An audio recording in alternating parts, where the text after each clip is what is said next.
Magandang araw po. Ang topic natin ngayon kung paano mag-compute ng ng cubic meter sa bubusan natin na beam at saka slab sa mga second floor o third floor. Ito ay suspended slab ito. Ating alamin kung paano tayo mag-compute ng kubiko. Para may idea tayo kung ilan yung order natin, kung naka-ready-mix tayo or naka-mano-mano. Ito may plano ako dito na na halungkat. Ito yung maging example natin. Maingay pa yung mga mano ko. I-disregard ko lang itong cancel ko lang ito hanggang dito lang tayo. Wala na ito. Ito lang. Saka ito alisin ko rin to. So wala na ito. Ating alamin kung paano mag-compute ng kubiko. Ngayon wala siyang tinanggalan ko ito noon ng mga dimension. I-assume lang natin itong isang sides. Okay, sumulat yung ballpen. Itong isang sides na to, assume natin ng 30 meters. 30 meters. Yan.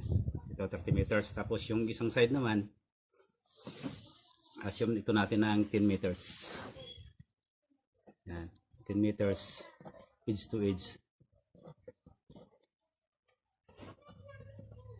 Yan. 10 meters. Ating alamin kung ilang kubiko yung laman ng bubuhusan natin. May beam tayo. Itong beam natin, itong sa perimeter na lang nito, gawin na lang natin ng itong beam 1. Beam na lang sa beam 1 para mas madali. Ito sa beam 1. Ito beam 1 din to. Ito all throughout ito, beam 1. Ito all throughout na beam 1. Tapos ito naman, ito, gawin natin itong beam 1 din. Itong sa babaw. Tapos ito, i-uniform na lang natin ng beam 2. Beam 2 to siya lahat. Ito beam 2. Ito beam 2 to lahat. Yan, beam 2.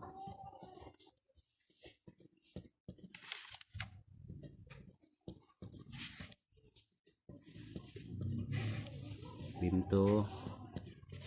Tapos ito naman, itong nasa hallway ito, gawin natin beam 3. Yan, beam 3 yan. Beam 3. Beam 3 tong. Yan. Beam 3. Binabati ko pala si Giovanni, kapatid ko. Si King Tower Birds, King ka Sabong Hub. Yan, suportahan yung vlog niya sa sabong, mga kalaman sa sabong, buhay sabongero. Ito beam 3, itong dalawang beam na itong maliit ay kinonsider natin beam 3 yan. Tapos ito beam 1, tapos ito na may beam 2. Ngayon i-assign natin yung beam 1.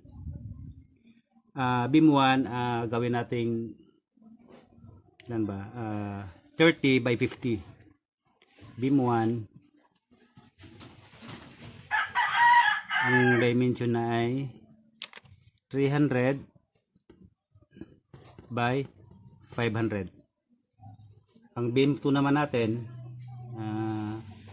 gawin nating para mag-iba lang, beam 2 gawin itong 300 by 600. Ayan. Tapos ang beam 3 gawin nating ilan ba? 300 by 400. Ito naman example para may gayahan kayo kung paano basic na mag-compute ng kubiko by 400 or 30 by 40. Ayan. ating alamin kung paano natin i-compute yung cubic meter. Usually ang slab naman natin, kung i-section ko ito, ay yung slab, lagyan mo schedule slab para mas madali siyang computein. Slab thickness is consider natin 150 or 15 cm. Ito thickness ito. Usually ang beam naman natin, beam at saka slab, kung ito yung top slab natin, dito yung beam. Makita ba? Rod, ihanap nga ako ng ano, Rod, yung mas matingkad na ballpen. Ihanap ko ballpen natin, ito matingkad ba ito? Ito, hindi ka na makita, oh. Yan, ganyan yung beam natin. Na ganun siya. May ilagay mo na yan dyan. Tapos yung hallway natin, may beam dito. Ayan. Consider hallway. Ito yung beam. Tapos may beam tayo sa perimeter. Ito parang ganun. Ito yung thickness ng slab. Ito. Tapos ito na yung beam. Consider natin slab ay 150 ang thickness nito.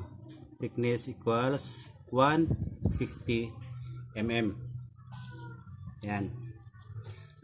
Ating alamin kung paano natin siya kumpitin. Ito yung beam natin na perimeter, ito yung sa hallway. Ito yung sa hallway na to.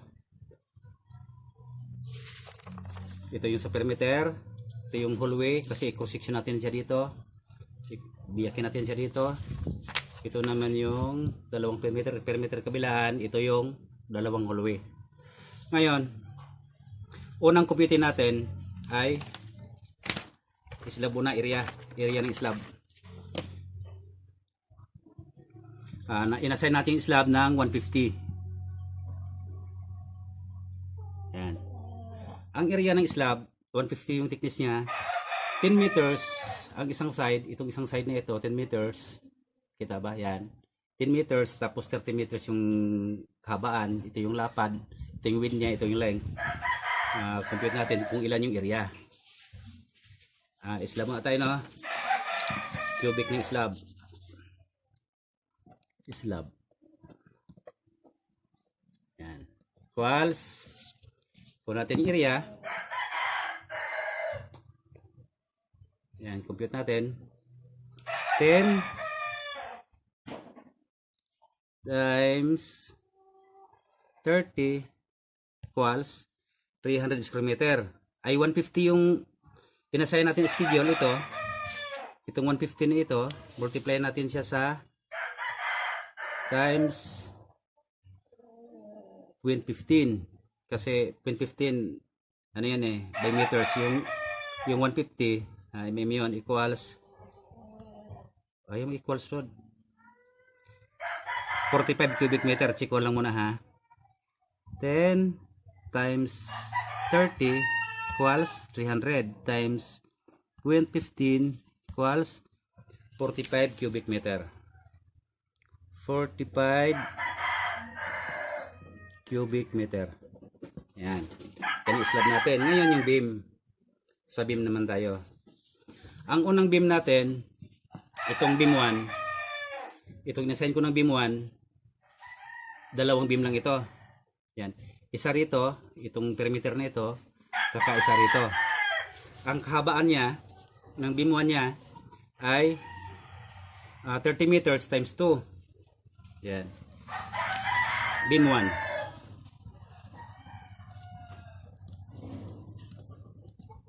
1 equals 30 meters times 2. 30 meters times 2 equals 60 meters lahat. Ayan, 60 meters yung kahabaan niya. Ngayon, yung buong area nito, kinuha natin sa slab. Kaya babawasan natin yung beam. Kasi ang schedule ng slab natin ay 150. Alisin na natin to. Kumbaga ito 150. Hanggang dito na lang yung kukunin natin na cubic meter ng beam. Ito na lang. Yan, ito na lang. Kasi nasakop na sa slab yun Ngayon, ang schedule ng beam 1 natin ay 300 by 500. bawasan siya ngayon ng 150, yung dip na 500, ito, 0.5 minus 0.15 equals 0.35 na lang or 0.15 na lang yung beam 1 natin. 60 meters, yung buong kabaan sa dalawang seksyon na ito, times 30 meters tapos times 2, naging 60. Ngayon, 0.35 na lang yung dip nito. Multiply natin sa 300. Ito. 0.35 na lang yun. Ano? Uy, dumilim agad. 0.35 multiply natin sa 0.3 equals 0.105. Multiply natin sa ulit sa multiply natin siya ulit sa haba ng beam na 60 meters. Itong haba nito. Times 60 equals 6.3. Yung beam 1 natin, nagkalaman siya ng 6.3 cubic. Ito. Beam 1 natin 6.3 cubic meter. Ayan. Tapos yung beam 2 naman natin, 300 by 600. Itong beam 2 na ito, yan, 10 meters yung distance niya. Ngayon, ililis natin yung 300. Di ano na lang siya ngayon, 300 lang, 0.6. Kaya, bawas natin yan. 10 minus 0.3 unang side equals minus ulit natin yung 0.3 sa sunod na side. Ayaw gumana. 9.4 na lang yung kahabaan natin. 9.4 ito sa beam 2 natin. Beam 2 equals 9.4 times 1, 2, 3, 4, 5, 6, 7, 8. 8 piraso. Yun, naglock na ulit. Kailang ha, kasi naglalak yung calculator natin.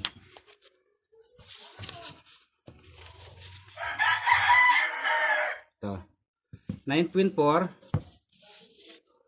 multiply natin sa 8. Ang quantity niya walang piraso. 1, 2, 3, 4, 5, 6, 7, 8. 8. 9.4 multiply natin sa 8. 8 equals 75.2 linear meter to lahat. Equals, multiply natin sa 8 equals 75.2 linear meter. Ngayon, ang schedule natin sa beam 2 ay 300 by 600. Ang 600, bawasin natin ng 0.15. Ito, nawala na naman. 0.6 minus 0.15 equals 0.6 minus 0.15 equals 0.45 yung natitira. Ngayon yung 0.45, ito 0.45 na lang natira sa beam 2 natin. Yung dito nag-cross dito kanina, kasi ibang section ito. 0.45 multiply natin siya sa lapad ng beam na 300 times 0.3 by meters tayo equals 0.135.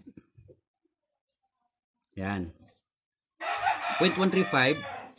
Ang area niya, i-multiply ulit siya natin sa kahabaan. Ilang haba nun? Ng beam 2 ay 75.2 times 75. Ito beam 2 natin, 75.2 equals 10.15 cubic meter. Siya. Beam 2 natin ay 10.15 cubic meter. Yan. Sa beam 3 naman tayo. Beam 3 natin.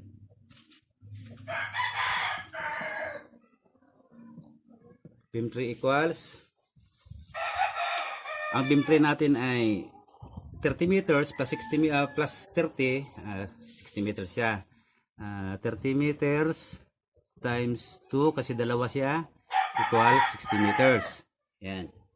Ngayon, yung calculator nga rod, mamaya ha. 60 meters na siya. Beam tray natin. Ang schedule natin ay 300 by 400. Ito, 300 by 400. 300 by 400. Yung 400 bawasan natin ng yung thickness ng slab na 0.15. 4.4 minus 0.15 equals 0.25 na lang. Ngayon yung lapad natin ay 300. Multiply natin sa lapad times 0.3 equals 0.075 yung area niya. Yan, 0.075. Multiply natin sa kabaan times 60 meters times 60 equals 4.5 cubic meter siya. 4.5 cubic meter. Ilist natin yung ililist natin yung kung ilan yung tinamaan niya, nagka-intersection siya. Bawas natin tong 30 by 30. Ilang 30 by 30 ba ito? Marami to. 1, 2, 3, 4, 5, 6, 7, 8, 16. 16. Tapos yung kapal niya ay 0.25 kanina. Alalayan mo itong calculator mo na, wala mi. Oops, ano yan? Kailang ha, yung calculator natin na wala pa. Ayan. Yung lalim na natira natin kaya na dahil dito, binawasan ng 0.15, kaya naging 0.25 na lang yung lalim. Ngayon, yung intersection natin, 30, ilang 30, 8 30, 8 times 20 equals 2.4. Multiply natin sa 0.25 na natira kayo na times 0.25 equals ayaw mag-equals naghang na 0.6. Ayan, 0.6. Sana tumama pa yung calculator natin. Ngayon ito, yung kanina 4.5 less, bawasan natin ng 0.6. 4.5 balik ka sa una, 4.5 minus 0.6 equals 3.9 cubic na lang ang natitira. Minus 0.6 equals 3.9 cubic meter na lang yung natitira natin. Ito, wala na ito. Cross na yan. Yan. Ngayon, ito yung slab natin. May mga siruho tayo sa poste. Yung siruho ng poste na yan, kung ilang poste meron kayo, ito lang hanggang slab at sa kabim lang ako. Kasi kung ilan yung poste natitira, halimbawa may poste kayo na 10, 50 yung siruho, o nakadepende sa siruho, isabay nyo sa pag-compute yun, madali may compute yung may mga competition ako ng mga poste dyan. Height lang naman yan, lapad, haba, tapos lalim, yan cubic meter na yun, tapos i-multiply nyo na lang. Ngayon itotal ko tong buong cubic meter sa slab na yan sa example natin. 45 plus 6.3 plus 10.15 oh C. Isang silang. Wait mo pag-type. 10.15 plus 3.9 equals 65.5 35 cubic meter yung magagastos natin. Plus yung mga seroho, pwede nang sa inyo na lang din yung competition nun. Inano ko lang yung mga method na kung paano tayo mag-compute ng ng cubic doon sa beam at saka slab. Yung 15 na sinabi ko, usually ito mga 125 lang ito. Ang thickness niya 125 lang kasi inano ko sa 15 para mas madali mag-compute. 125. Ito naman mga 100 kasi sobrang liit naman ang span, mga 100 lang thickness nito. Yan. Pero inassume ko na lang siya sa 150 lahat para mas madaling madali siyang i-compute. Sana nakakatulong sa inyo.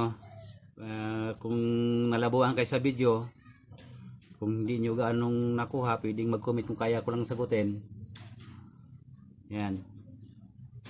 Kumusta ko rin si Ma'am Edna na laging nanonood sa Pampanga. Saka marami pa tayong laging nanonood, hindi ko lang mailista lahat. Maraming salamat sa inyo. Sana naipaliwanag ko kung paano tayo mag-compute. Yung naman kung hindi naipaliwanag, yung mas nakaalam, pwede rin mag-comment para matulungan din ako mapaliwanag sa mga kapwa natin na naghanap ng mga kasagutan sa mga katanungan. Kasi kahit ako man, marami ng katanungan.